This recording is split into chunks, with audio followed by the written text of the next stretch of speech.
my great pleasure to introduce Frank Atwood. Under that very affable and cheerful exterior is, in my opinion, one of the great political minds I have ever met. I've met a whole bunch. So, Frank is going to be talking to us about two things today. And he's going to be presenting two videos. Leadership Lessons from Dancing Guy, which is going to be up on the screen in a moment. I'm going to do that right now. And then something called Rules for Rulers. And I've had the pleasure of watching the entire Rules for Rulers video. According to Frank, we're only going to be listening to a few minutes of it, which actually disappoints me. But the floor, Frank, is yours, and then you tell me what you want to do next. Number one, Ralph, thank you for such a great introduction. I don't know if any of it's true, but I'll nod my head in agreement. The reason we're looking at the videos is because it gives people time to look at the handouts if they get bored with the videos, and conversely, look at the video if it's far more intriguing than the handouts. So I'm thinking, and the title of this is Citizen Lobbying for Legislation, a tutorial about what it takes to get legislation adopted as law. The disclaimer, of course, is that I'm a failure because I've never gotten legislation adopted as law. And when I have seen our side win, it's been mysterious to me, but I'll at least hand out literature on it. So, what I'd like to, can we easily do Rules for Rulers for about 3 minutes, 3 to 4 minutes? Let's do that for 3 or 4 minutes. The reason We've learned a lot about leadership and making a movement. Okay, let's stop this. Movement happen. And then I'll go Rules for Rulers. And I'll go full screen.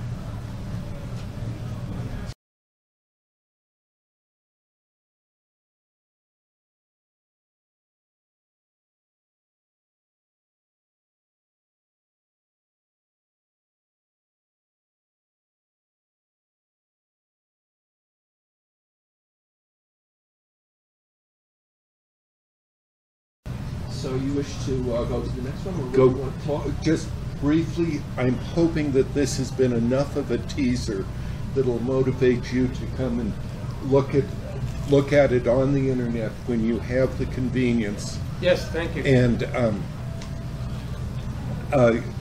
we can discuss keys for power and control later on. Frank, we have somebody behind you who should make Sure. a comment or a question. Reminded immediately of the old Mayor Daley in Chicago, who ruled through his ward bosses. Yes. And his rule was everybody gets something, nobody gets nothing.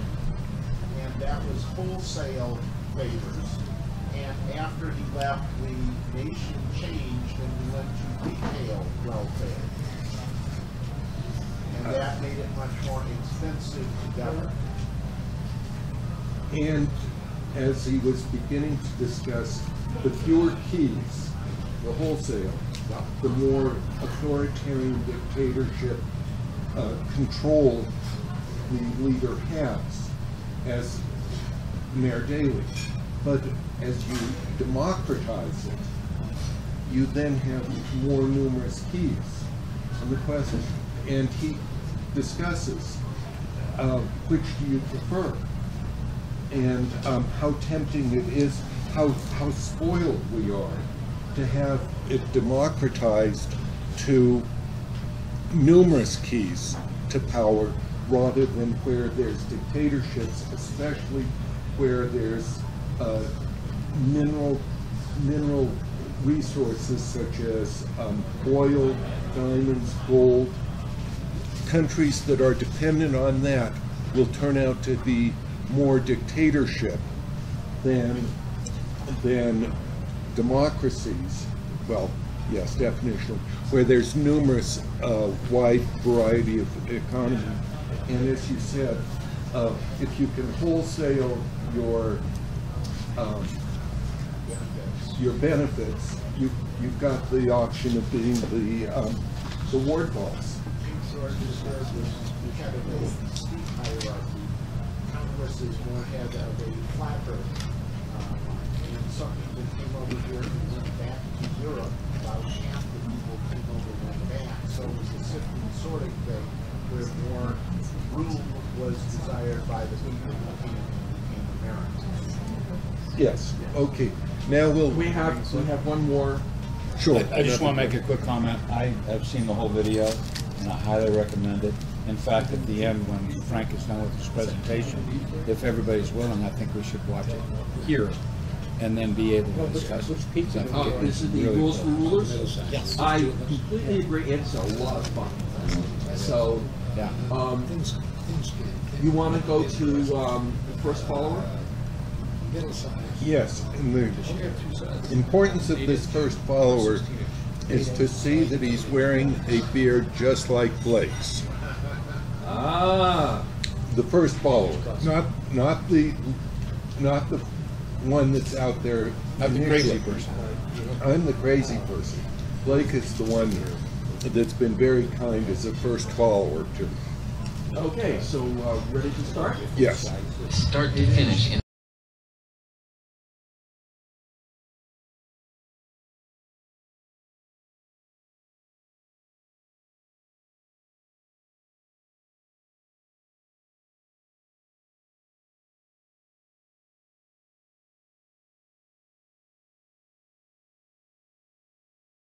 I hope that I'm the first nut and that Blake's the first follower, and so a round of applause for Blake. First follower, but I wouldn't be here 1 without. second, let me stop this. Sex in order to grow your multi-level marketing business? All right. And now they're. I wouldn't be here without Blake, and Blake's of reminding me leadership there. and making a movement. Sorry. Okay. Blake, you're reminding me of Jed in Fargo, North Dakota, and others that have been very kind to me. Yes, the approval voting effort has had 3 attempts at getting a bill through. The first 2 attempts died in committee. The third one made it through state, but died in appropriations committee. What we're going to do is we're going to wait one.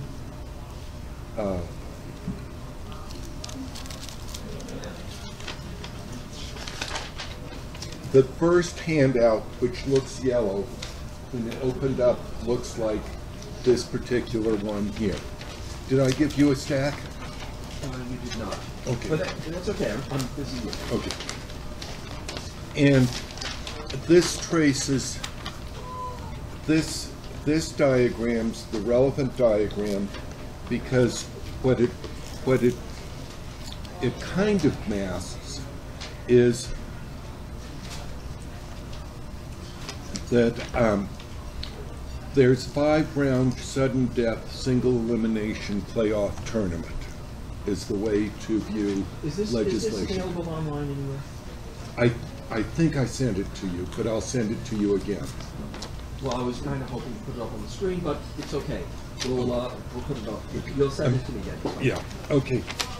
And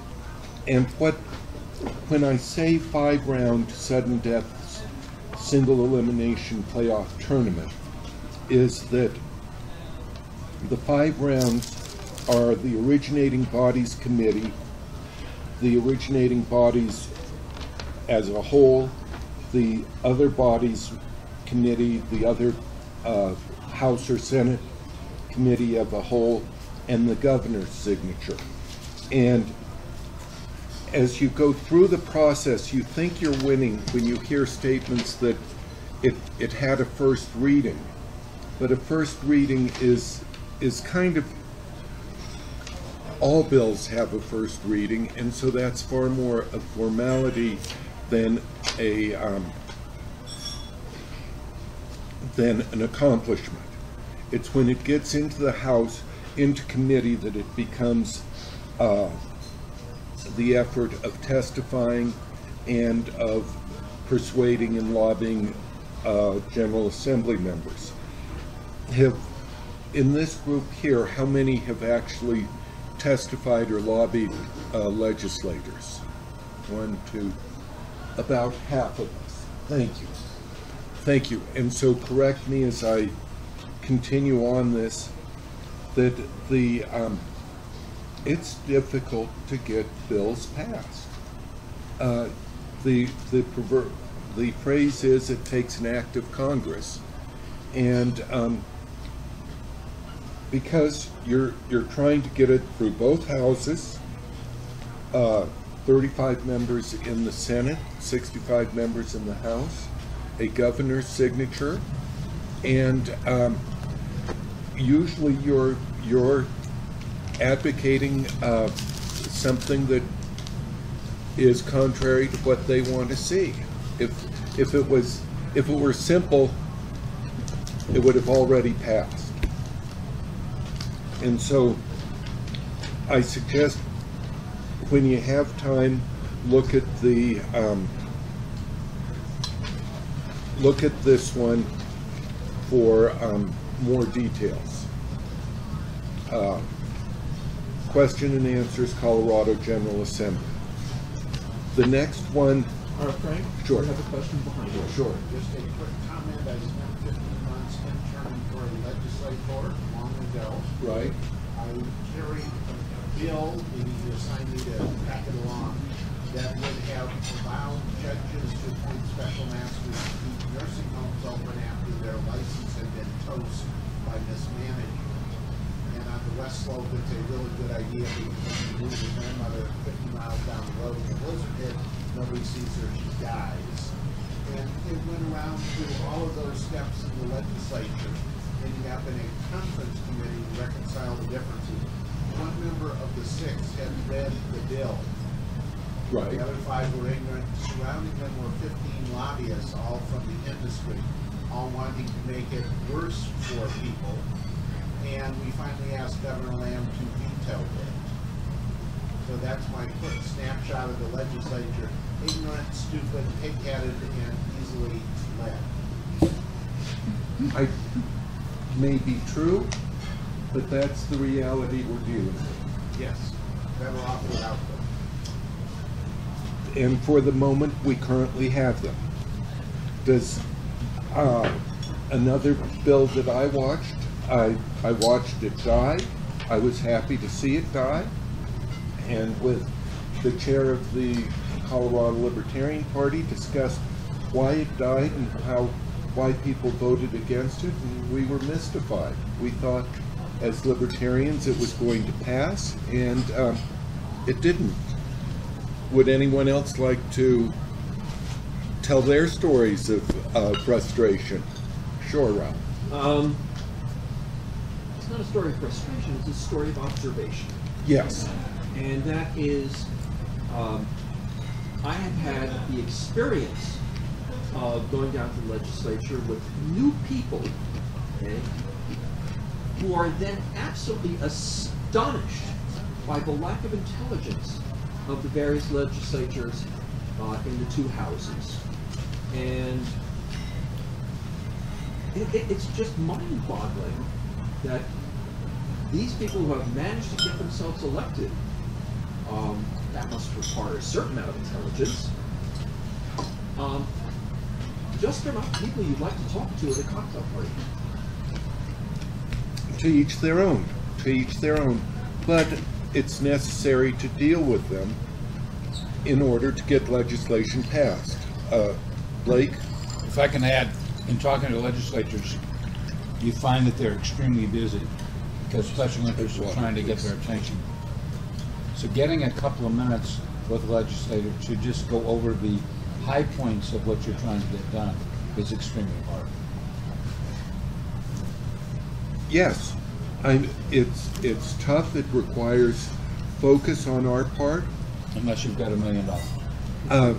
Either money, power, or influence. I think we come back to keys to power. Money will help. An organized army, if you have union support that will get out there and lobby for it. It's tough. It's tough. Moving on to the guidelines for lobbyists. There's two different schools of thought with regards to signing up as a volunteer lobbyist. One school of thought is that if you're not down on the roster as a volunteer lobbyist, you appear to be far more grassroots, spontaneous, and less vested interest if you're not signed up as a lobbyist. The other school of thought, which I subscribe to, but because is that I want the concept out there as much as possible, and so being on a directory with my name with approval voting as my last name is far more effective than any liability of appearing to be a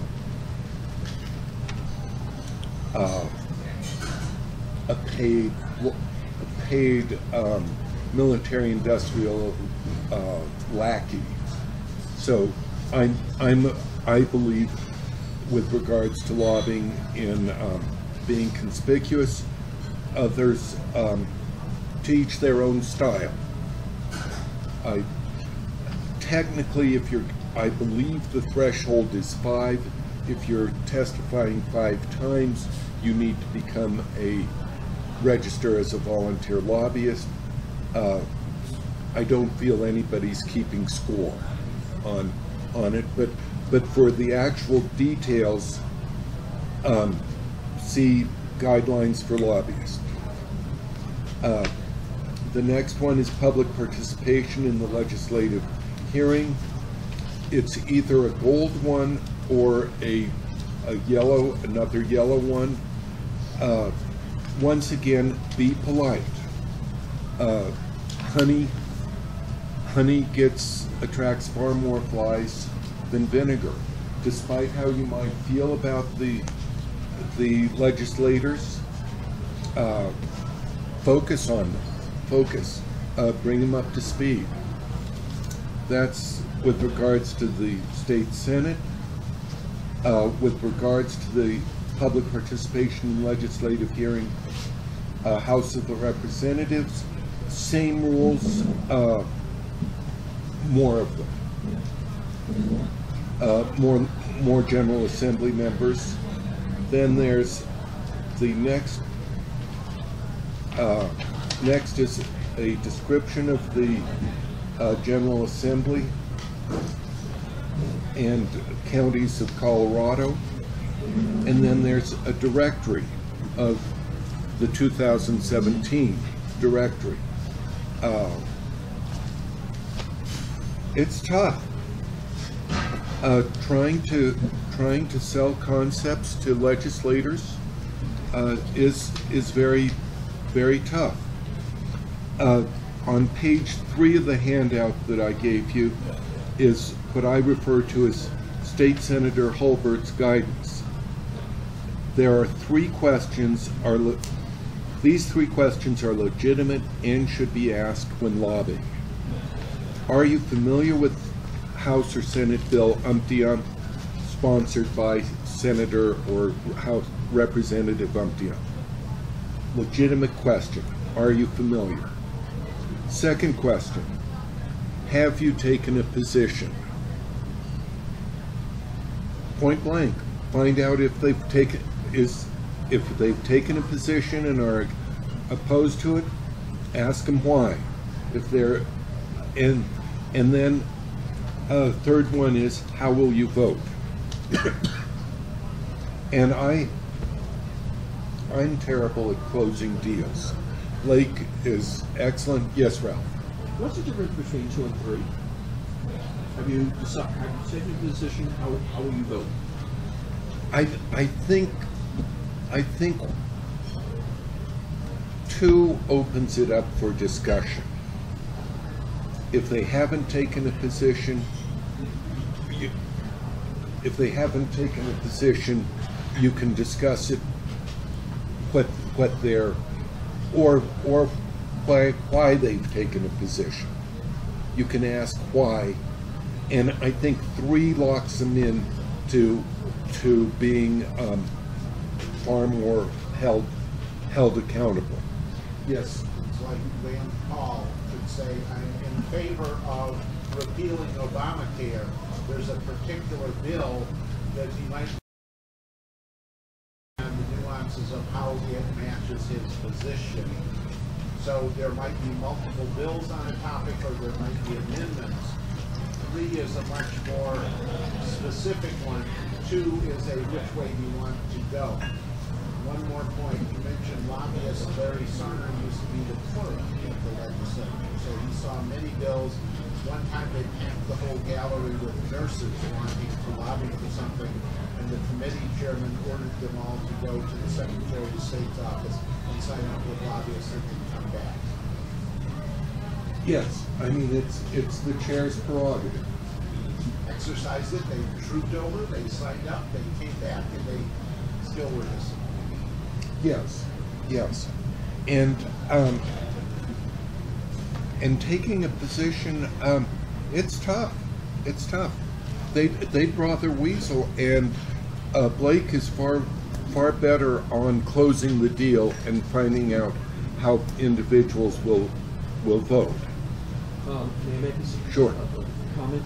Perhaps the difference between 2 and 3. I assume that 2 and 3 are not, that you did not create this. No, Okay. this Holbert? is Holbert. Yes. Okay. Perhaps the difference between 2 and 3 is don't waste your time on 3. Yes. If necessary. If I might add, and thank you for your nice comments, Frank, I'm not so sure I'm that good a closer, but for me, the difference between 2 and 3 is what the gentleman off to my left mentioned, is you can take a stand without saying how you're going to vote. They may be hesitant to say how they want to vote, yet they'll take a stand. They may take a negative stand, but then are convinced to vote for it. When you ask number 1, have you taken a stand, you're trying to find out, are they positive, are they leaning towards it or against it? And then, as Frank mentioned, you get down to the detail, how do you feel about this bill? So it's important to find out what their reaction is whenever you're approaching the legislature on anything, to find out what their general feeling is about the subject. Let's say fracking or abortion or one of the controversial subjects. You ask them first how they feel about it, get a sense of where they're at, and then you say, what do you think about this bill? And if they're positive, but I don't know about the bill, what can we do to make the bill better? And that's the key issue. And Blake is tying into proposing amendments in order to get more support. The critical part is a majority decision. A majority decision in favor of the bill that we're trying to attempt. And I'm a firm believer in pushing the attainable and not necessarily the perfect.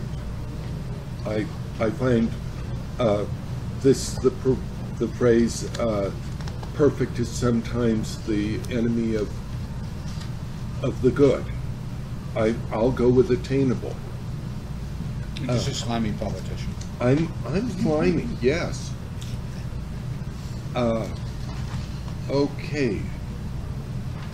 Let me just look at my notes here briefly. Oh yes.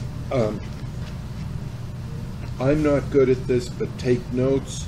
Remember what they say. Keep records so you don't infuriate them by coming back at them a second time.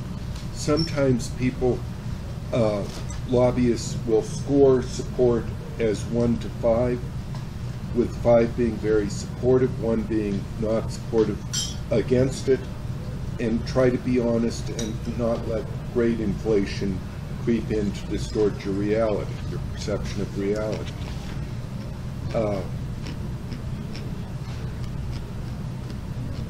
Okay, testifying in committee.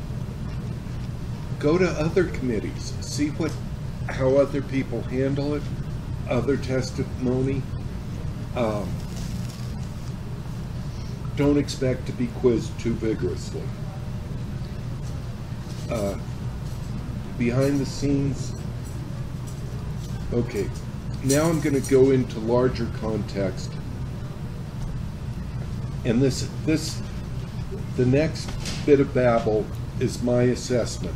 This is on page 4. From a larger context, bottom of page 4, it says larger context, OODA. I don't know if any of you deal with this, but observe, orient, decide, and take action. Have you ever seen or found yourself holding the map upside down, or get confused on which way is north, and think you're holding the map correctly and get lost? Getting oriented is so difficult, and I feel that's one of the important parts because we're all observing the same, at one level we're seeing the same things, but getting oriented and knowing the background and knowing the constituents and the legislators helps to get oriented and be able to make better decisions in action. On the top of page 5, it's tough. What does victory look like? Is victory getting the bill passed or making a statement? Blake and myself running for president last November and vice president, we were going after visibility, almost political theater. Sometimes this most recent bill, when it passed, it helped to discover who was opposed to it. I find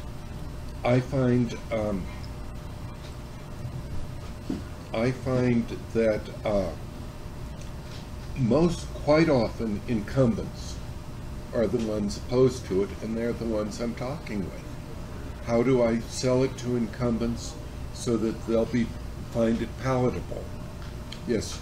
The it we're talking about right now is approval voting. Approval voting, yes. Yes. Nobody got to the legislature through approval voting. Oh, exactly. How very true. And that's why currently the bill that we're pushing is the Secretary of State writing instructions for statutory municipalities voting if they want to. It's opt-in. It's minimal disruption to the General Assembly members' world. This is at the lowest level possible.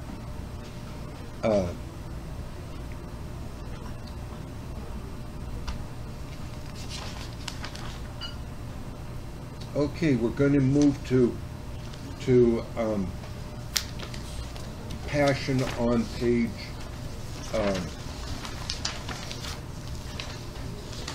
passion on page 4. I guess it is 6.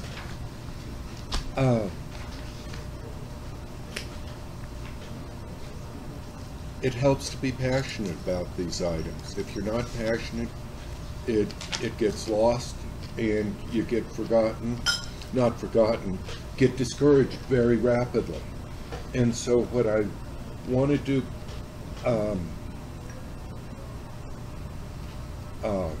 and as I say here, failing forward, there's Teddy Roosevelt's wonderful quote of stepping into the ring, and we've watched it die 3 times already. We've been meeting with Representative Singer over the summer. It looks a bit more positive for next year, but you never know. Hopefully we'll have discussions on it. Part of being passionate and not getting discouraged is to try to decide what your role might be. And I kind of toss out both Carol Pearson with her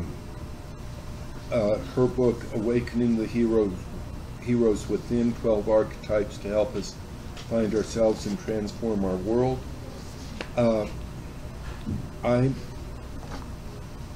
It's tough. Of sort of looking at the the roles and archetypes of innocent orphan warrior caregiver. I'm fairly innocent and stay fairly optimistic, in denial of the realities going on around me. I continue on with the journey. With regards to becoming real, I'm more of a seeker. With regards to part of the royal court, the return, she has there's the ruler, the magician, the sage, and the fool, and I feel I go with the archetypes of the magician and the fool. I'm in no way a sage nor ruler material, but I push both magician and fool. And then on the last one, we're going to second to last page, the Myers-Briggs personality type. Before you continue, Sure. Blake had a Yes, yes, sir. Notice here on your brochure, your leaflet, there's the initials FA after innocent, seeker, half FA after magician and fool. What does that mean? That just happens to be Frank Atwood, but don't worry. Ah. Don't worry. Whoever he is, we can ignore that one. But if that was a straight line for me, thank you. Myers-Briggs, Frank Atwood is an ENTP in the lower right as an inventor. In parentheses, what I did was I happened to play chess, and it's intriguing. There's a personality type for chess players, of how they are they more strategic or tactical, and so in the parentheses is different chess styles. You would think chess is a monolithic style, but there are different styles, and the one that I find most intriguing is lower right corner, the ENTJs that are in the Please Understand Me book by David Kiersey and Marilyn Bates. They describe it as field marshal, and in chess it's this one group describes it as a grinder, just grinding out, and I've dealt with those players and it's miserable being beaten up by them.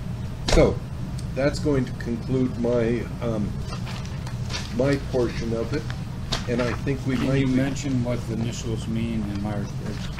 Oh, I'm sorry, yes.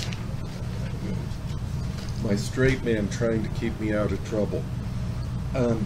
Myers-Briggs has four letters that indicate personality types. The first letter is introvert versus extrovert. And the top half are the introverts, the first letter I, versus extrovert. And the second letter is sensing versus intuitive. And the intuitives are on the right-hand side. So the N is intuitive? Yes, N stands for intuitive. The problem being that introvert is I also, and so intuitive went with N rather than a second I in there. And then the third letter is thinking versus feeling, and the fourth is judgmental versus perceiving. And I find the fourth as being, are you cluttered or are you a tidy life? There's an interesting Sure. insight here's an interesting insight on it. Men tend to be 3/4 thinking, women tend to be 3/4 feeling. So sometimes conversations between the sexes are shaped by that in terms of how do you know what you know, how do you make your decisions. I lived with a INFJ, the author type. She's now published 32 books. And her way of knowing things was entirely different from mine. I'm an ENTJ. I'd love to play chess with you. Someday we will. But It is, so, are you wrapping this up? Yes. This up? Yeah. Well, we have at least two things to talk about. One is watching, oh, Jesus. Christ. I apologize.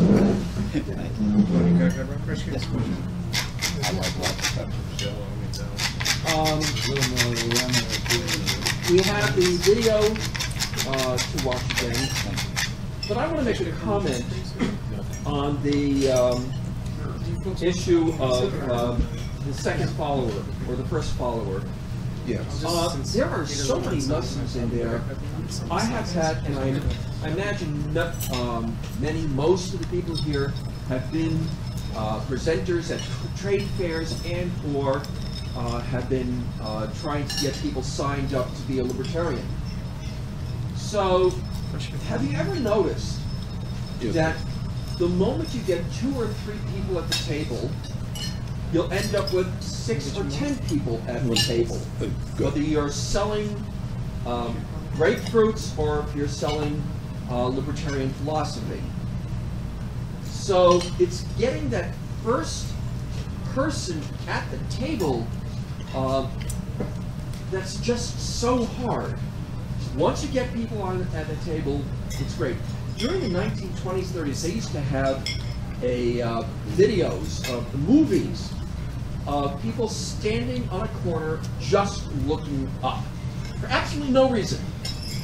Have you all seen these? I'm sure you have. And what happens is that one person starts looking up, the next person starts looking up, and all of a sudden you get 20 or 30 people looking up at nothing. Yes. So, What am I missing? what are you missing? So, perhaps, one of the things that was also noticed, and this goes back maybe 100, 150 years, is that if you're at a theater, indoor theater, and you're presenting a comedy or anything else, what the producers, what the owners of the theater, the producers of the plays would do is they would seed the audience with ringers who would laugh. If they seeded with laughter, all of a sudden everybody starts laughing. If you don't have those seeds, what could be an extremely funny comedy may end up having absolutely no Resonance with the audience. So yes, Kate, and is there anybody else? Kate, and then Blake. And I've seen and participated in a similar thing in big conferences where someone's giving a speech. They have friends or colleagues, not necessarily in their business or on their team, who will volunteer or be asked to ask good questions so that the person speaking can make a good answer. And this gets more people to ask questions, so then it looks like everybody's really excited about the speech.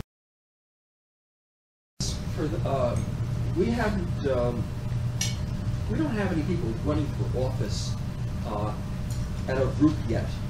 I've received email from state from one guy who's just become a libertarian and now wants to run for Congress. But this lesson that Kate is talking about is it's something that we as a party need to learn to do, rather than be honest. Seed the audience with your supporters, just so you can have them ask good questions. Larry. I'm sorry. I'm sorry, Blake and then Larry.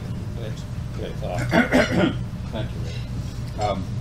I'd like, in addition to what Kate was saying, advice for people who want to lobby is listen. Yes. Keep your mouth shut as much as you possibly can and listen. Ask a question and let the person you're talking to fill the vacuum. And you'll learn so much about, you'll learn too much, okay? But you'll get an idea of where to go and how to approach that person more effectively. And also, if you're ever trying to start a movement, find a first follower. It's very important to find that first follower. I've enjoyed working with Frank on this project, very much. If I had tried to do it myself, I would have to find someone like Frank to help me out, because I know I'm not capable. And Frank, I think, feels the same way. Yes. So if you're trying to get a movement started, find a first follower. Find somebody who's passionate about whatever subject you're talking about, whatever thing you're interested in, and then you can go back and forth with ideas. It's extremely important to find that first follower. Larry, did you have anything you want to say? Yes, I wanted to point out that by virtue of the fact that there is no public officer in the state lawfully holding office due to lack of proper oaths and fiduciary bonds, that any law passed since at least 1963 and that will be passed in the future is null and void ab initio. Well, you've certainly got an uphill battle ahead of you. So let's see if the courts will uphold the law. I do not have a great deal of faith that will happen. Might, but may not. Probably If I not. want to involve in a pool of voting, that'd be good. And then we have Betty. Sure. Yeah, the past few years I've spent quite a bit of time in DC talking to representatives and congressmen. And kind of what I've observed is that, well, actually, this is done through the Women's Mining Coalition. And the organization's been doing that for about 25 years now. And we go and talk to the senators and congressmen that are on particular committees related to natural resources. So what seems to happen a lot is that instead of talking to a senator or representative, we talk to an aide. And they have aides that are schooled or understand particular types of issues. And sometimes we talk to an aide that really knows a lot about it, and other times nothing at all. And what I wanted to tell you about is this one year, some of the members of our group were hanging out with some aides after hours, and this one aide got a call and picked up the phone, and it was the congressman. How am I supposed to vote on this particular issue? And this like 20-something said, "Oh well, you vote yes." And so I think it's important to treat the aides like they might as well be the representative of the congressman. And we do talk to congressmen occasionally. Like I've talked directly with Cory Gardner, for example, and you know, it's kind of hard to tell, but a lot of times they'll on everything, but that doesn't mean they agree with you on everything. Let me rephrase that. They may agree with you on everything, but they're not going to vote for you, which is my next point, is that leadership wields enormous power. Leadership says, vote this way, and you don't. Your committee chairmanship, your funding, all sorts of things may go away. So perhaps one of the lessons Blake and Frank is to try and get a hold of leadership? Yes. I mean, it's tough. Sure. Brian, please speak loudly. So I was curious, so you have a bill proposed for a next session of the legislature, and if so, are you lobbying for it now during the off time? We're not lobbying per se, but we are talking with the opposition, the organized opposition that is against it, has in the past been against it. Will you have time to lobby all this goes from not facing the session? Right. It's tough. It's tough. I kind of take my guidance from Representative Singer, who's the sponsor for it, and will push to get a state senator, a Republican, to be a co-sponsor. A couple of examples from New York. A friend of mine was the chief counsel to the mayor of New York City. He'd go up to Albany. Everybody would be opposed to a certain bill. He would mention that the mayor of New York was in favor of the bill. That physically takes care of half the people, half the population looks to New York City for the constituency. The other half would quickly fall into line. So even though it's very undemocratic, one mayor of New York could swing the whole legislature time and time again. My other example is 1948 in New York when they had a multi-party system of voting, and the Republicans and the Democrats sat down and said, we don't like all of this chaos, let's just lock it up as a two-way duopoly. And they did. So you still have a conservative party and a liberal party, but they're kind of vestigial.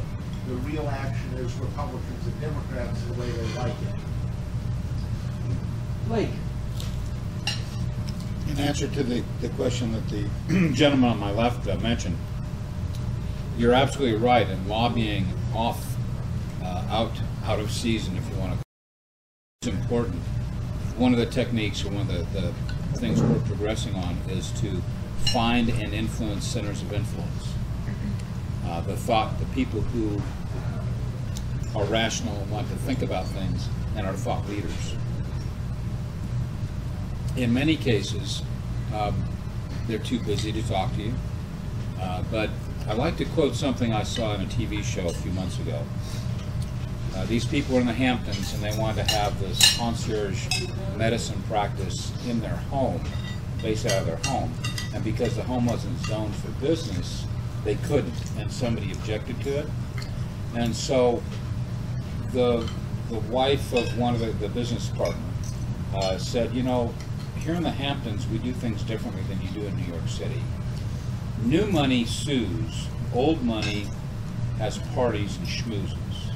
So when you think about lobbying, a good thing to think about is you want to be aggressive and be, confrontational, like a suit, or you just want to take an easy taste and buy a lunch or buy a dinner or something like that, and just be social and talk to people, and then eventually get around to the topic at hand and ask them how they feel about it and go from there. So,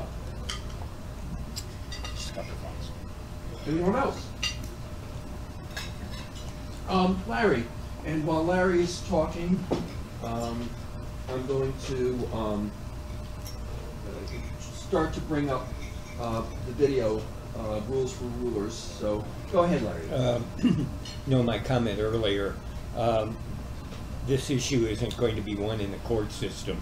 The people have got to start getting responsible in holding their elected officials accountable, and start learning and the people have got to start learning some law. Larry, have you given any thought to making this, on how to make this a mass movement? Just wishing doesn't make it happen.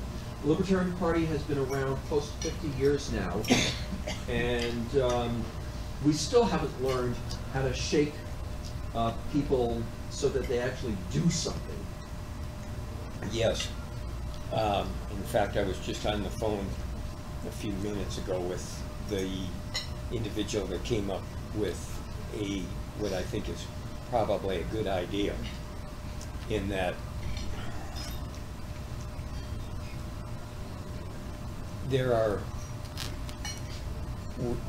his feeling is, and I would agree with him, that we need to unincorporate either cities or counties or something, start at a small county. We have, for example, Mineral County that has approximately 670 people population. There's some counties down in San Luis Valley that have 2,000 to 4,000 people. And if we're to do the reverse of what they've conned us into, to give up our rights. Hold on a moment. How do you? Oh, it's, oh, okay, I got this. If they conned us into giving up our rights by selling us a bill of goods to become incorporated, be a corporation, be part of the, give up your freedoms and you got all these benefits.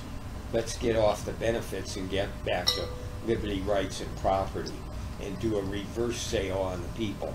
Just one county, one city.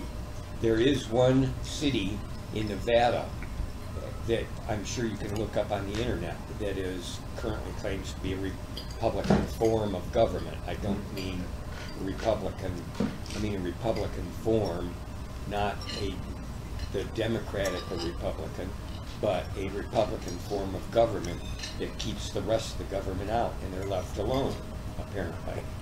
So I think that that's doable. We've got counties where enough people are fed up with the current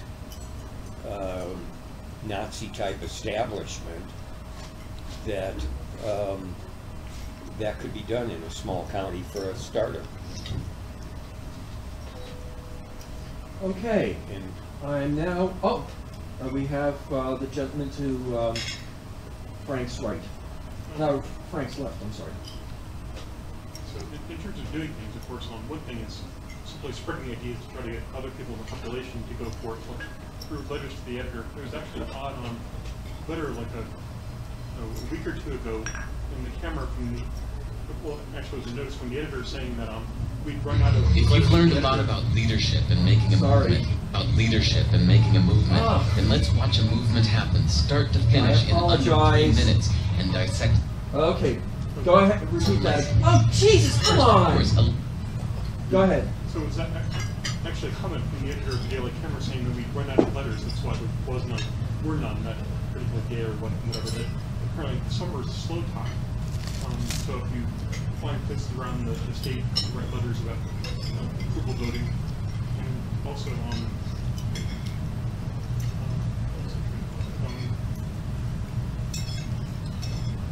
so in terms of watching the video, people can watch the YouTube video from home. It seems better to just find other things to talk about here. It seems more productive.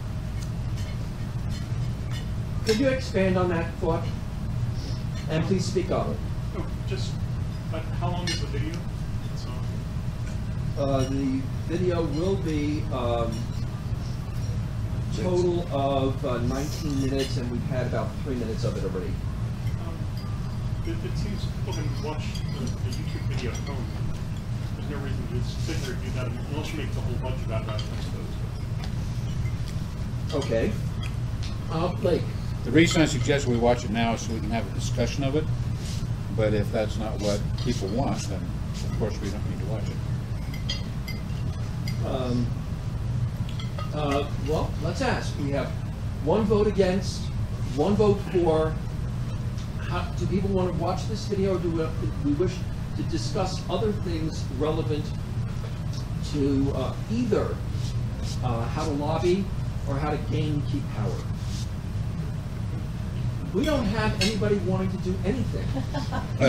I'm just waiting for you to say for or against so I can raise my hand. and point at Blake when you say for, and point there if you're saying against, just so that Well, we know. just raise our hands.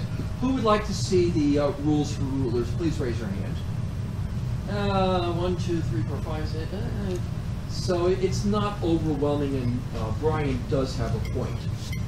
I will say to the people here, I will post a link to rules for rulers, and I will also say I watched another video. How revolutions and new rulers have been established. It was a video, a YouTube video, I think, on, I take that back, it was on Netflix. And I will again post that. It was a video on Stalin, on, I've lost it. But it was really fascinating to watch how precarious it was for, Stalin and Hitler, as well as one other person. It is really interesting to watch how precarious it was to watch these people come to power. It looked almost random, like they were in the right place at the right time, rather than in the right place at the right time and knew that they were doing it. I think Stalin was as surprised as anybody else that he actually came to power. And one of the reasons for that, according to this video at least, is that the world around him was collapsing and people were looking for an authority. There was chaos, and they wanted a leader to take care of things, because whatever that guy was going to do, it had to be better than the rioting in the streets and the lack of law and order. Frank, you're nodding your head. Do you want to say something? No. Frank does not wish to say something because his mouth is full. I think this is a Blake. There's another subject that's on my mind a lot lately, and I want to see if there's any people here in this group that want to talk about it, and that's the removal of Confederate, what they call Confederate general statues and that sort of thing. Before we continue on that, because I think it's a perfectly reasonable But subject to let me talk finish about. my thought. I just want to know if we should be just shutting down the video, the recording, because this is off topic. That's a good point. So Before we do that, before people make a decision, I'm not sure how I feel about it, one way or the other, okay? So is this an issue that's something that libertarians should look at, have a definite feeling about, or is this something we should talk about? That's all. before we go to that, I want to go back to one thing, which is this notion of how do we affect political change? How do we get power? What should the Libertarian Party do to affect power? Do we want to create chaos first? Do we want political power? I mean, it's sort of a really almost a paradox that people who do not wish to have political power want political power. So does anybody want to comment on that? I mean, how do we affect change if we're not the people who the change, if we're not the people that are going to get the power to make the change, are we then going to give it up? Blake. I don't want to monopolize the meeting, so if anybody else wants to talk, please interrupt. Okay, so there are people that say power, you have to have power to affect change. Isn't that almost the definition of power? I don't know, and I'm willing to say, no, it's not. I think that if you want change to occur, you have to get consensus. And you have to get people together who believe the same lines as you believe. And is that gaining power? I wouldn't say it is. Let me talk about the American Revolution. Most historians would agree that during the American Revolution, 1/3 of the people were patriots, 1/3 of the people maintained the English reign, and 1/3 didn't care. So, how did we end up, we being the American colonies, end up becoming independent from perhaps the most powerful army in the world? Was it the 1/3? Remember, it's only 1/3, not a majority, who wanted the change. If I can counter your Go ahead, example by just a little bit, it's only 1/3 that didn't want to change. 1/3 wanted to change, and 1/3 didn't care. So all you need to do is to have 2/3 on your side, not willing to put up with what we currently are experiencing. So if I were a loyalist back then and I'd want the king, I had to show a lot of support for the king and get others to agree with me, and then we would still have the king. So it's a lack, to me, it's a lack of support amongst the people who wanted to maintain the status quo. And there's enough support for people who wanted to change, but things did change. But you remember the English actually left this country. They surrendered, they gave up. They didn't continue to stay and continue to fight. They surrendered and gave up. Why is that? Because the didn't people have who enough were doing support. the fighting weren't the people who were living here. Okay. Okay, so there was a major. They surrendered at Yorktown, if I remember correctly, and they said this is just not worth it anymore. Perhaps, I mean, is there anything that a libertarian group can do to the current power structure, Larry, that will say to the current power structure, it's just not worth the hassle of dealing with these people? Seems to me we should be stop supporting them. For one thing, stop voting for them, stop expatriate ourselves, come into or do an unincorporation, or try to get a small area unincorporated and get out from underneath their system.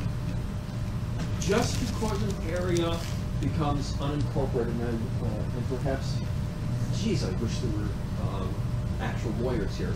But I will defer to the gentleman to Frank's left. Just because you're unincorporated doesn't mean that you are no longer responsible for the debts of the corporation. Or in fact, it may actually be worse, because now you're personally liable rather than corporately liable. I would have to think about that aspect of it, but there is paperwork out, a lot of it going around to get yourself out. Let me wrap this up before we go to Blake's issue of Confederate statues. And when we go to Confederate statues, I will shut down this recording. But before we go there, during our lunches, I've had maybe 6 or 7 lunches on what is truth, okay? And we've had people come in here who are not libertarians, not well-reasoned, who have spouted some really off-the-wall ideas. And I try to keep an open mind. I try to expose people here to those ideas without saying you're wrong because I don't know enough. This idea of unincorporating, this idea of citizens' juries just doesn't resonate with me. I don't see the logic of it yet. So, I'm not sure that even if Colorado decided to unincorporate as a state, or California decided to, and here's an interesting thing, how many people realize that there is a movement in California to put an issue on the ballot to secede from the Union. It almost passed down in Texas. It's very close to passing down there. I will put together a little piece of trivia about Texas as well. When Texas joined the Union, there was a clause in that contract between Texas and the Union that Texas could split itself up into 5 states, each with 2 senators. So, are you familiar with that, Frank? No, but Yeah. So that one actually has a basis in fact.